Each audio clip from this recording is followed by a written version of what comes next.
TV7 Israel News is made possible thanks to your generous donations. Shalom and good evening. This is TV7 Israel News broadcast to you from Jerusalem, and in today's top stories. The Iranian-proxy Palestinian Islamic Jihad pledges revenge for the death of 3 of its field operatives that after a successful counter-terror operation by Israeli Special Operations Forces in the Palestinian city of Nablus earlier today.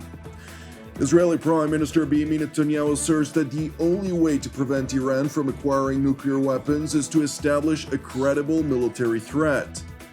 A top Iranian official insists that the IAEA's finding of 84% enriched uranium in Iran was a technical mistake that soon would be resolved.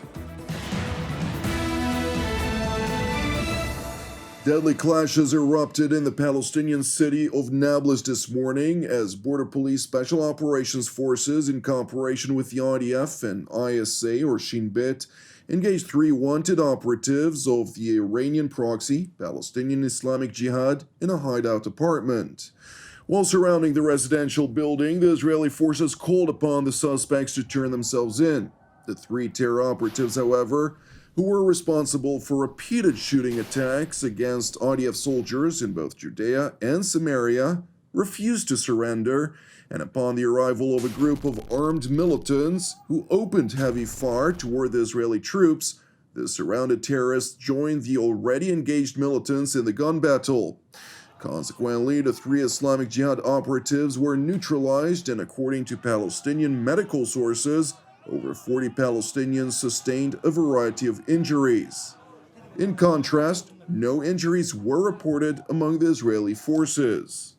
היום פעלנו סיירת גולני יחד עם לוחמי הימ"מ ובשיתוף עם השב"כ למעצר מבוקשים שמעורבים באירועי טרור ובתכנון פיגועים במרחב.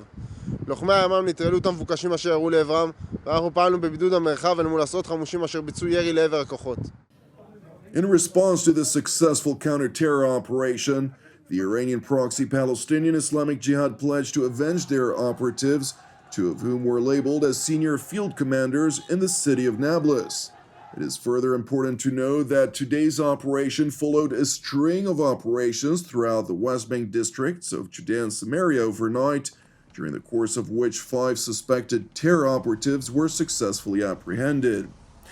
Turning to Tel Aviv, where Israeli Prime Minister Benjamin Netanyahu attended the Hartog National Security Conference, during which he highlighted that an overt peace treaty with the Kingdom of Saudi Arabia would effectively mean an end to the Israeli-Arab conflict.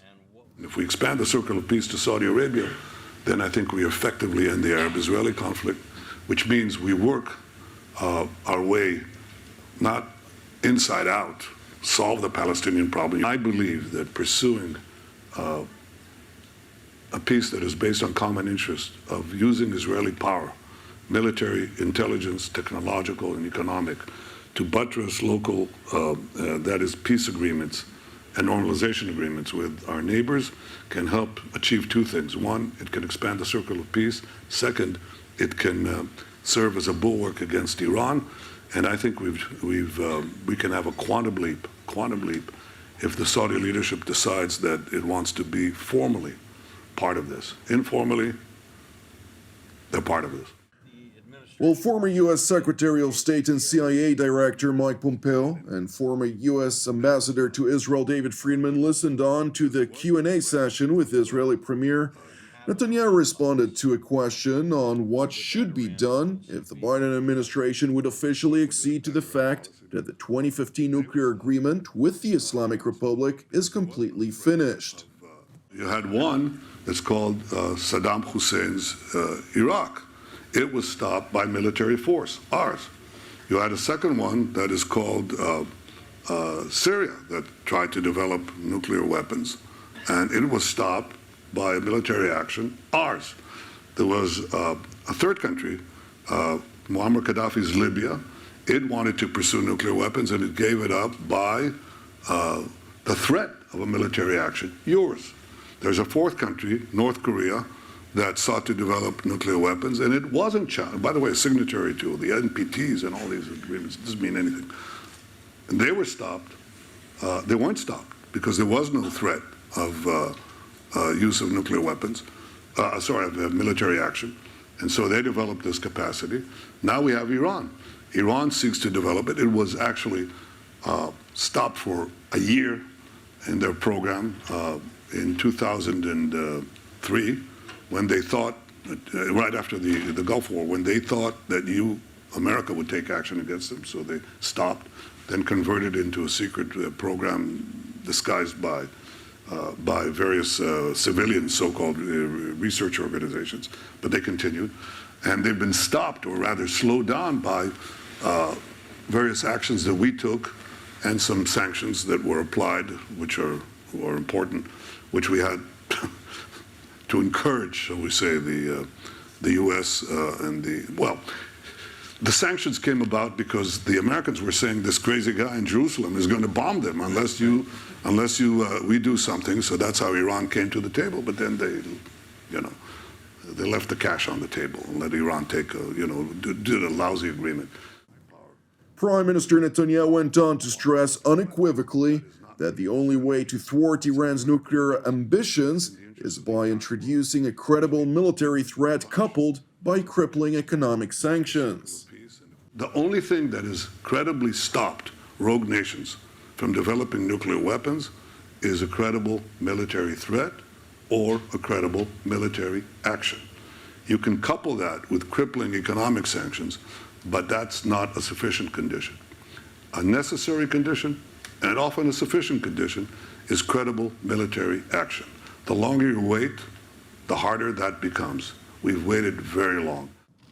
Speaking in relation to the Iranian nuclear file while visiting the Greek capital of Athens yesterday, U.S. Secretary of State Antony Blinken emphasized the Biden administration's ongoing commitment to Israel's security and a joint commitment of both Washington and Jerusalem to ensure that Iran never acquires a nuclear weapon.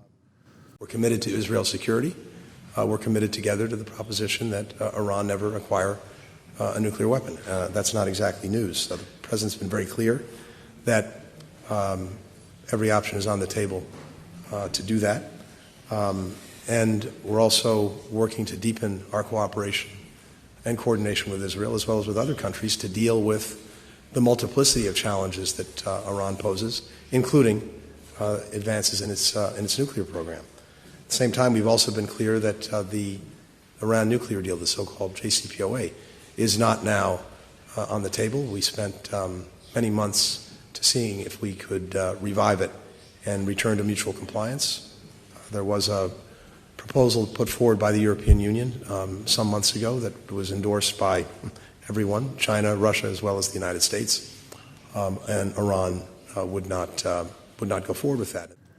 Well, Secretary Blinken continued by acknowledging Tehran's malign activities both regionally and globally. He once again reiterated that the Biden administration remains convinced, despite its repeated failures, that diplomacy would be the best way to guarantee that Iran never acquires a nuclear weapon.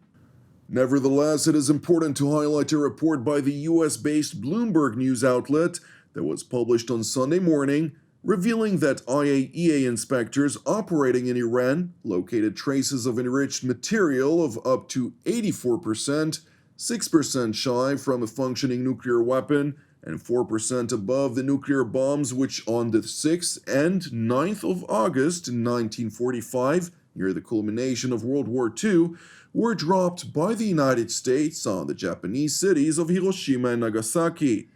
Responding to this widely circulated report, which effectively indicates Iran's breakthrough to weapons-grade material in breach of its NPT commitments, IAEA Director General Rafael Mariano Grossi stated that his agency is discussing with Iran the results of recent agency verification activities and will inform the IAEA Board of Governors as appropriate. Meanwhile, IAEA officials traveled to Tehran for talks with their Iranian counterparts, and today, following some of the talks, head of Iran's Atomic Energy Organization, Mohammad Eslami, sought to project business as usual, claiming that the inspector who identified the substantive rise of enrichment was simply mistaken and that the matter is being resolved. در چارچوب پادمان با آژانس روابطمون برقراره.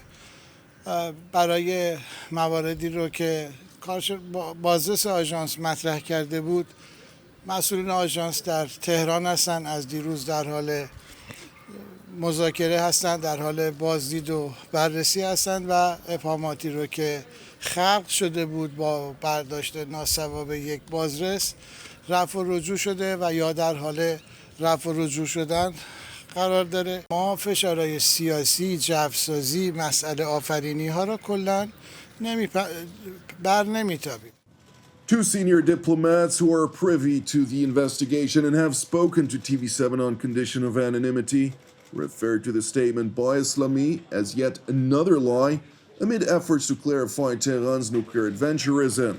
Moreover, one of the diplomats also pointed to Islami's demand not to allow political pressure to hype up its blatant increase of enrichment at a time when the failure to revive the so-called JCPOA derives primarily from Iran's prerequisite that the US, France, Germany, and the United Kingdom agree to a political decision to terminate IAEA probes into nuclear particles which were uncovered in undisclosed locations in Iran and which Iranian officials repeatedly failed to provide clarification for, rather providing answers which IAEA Director General Grossi defined as technically not credible.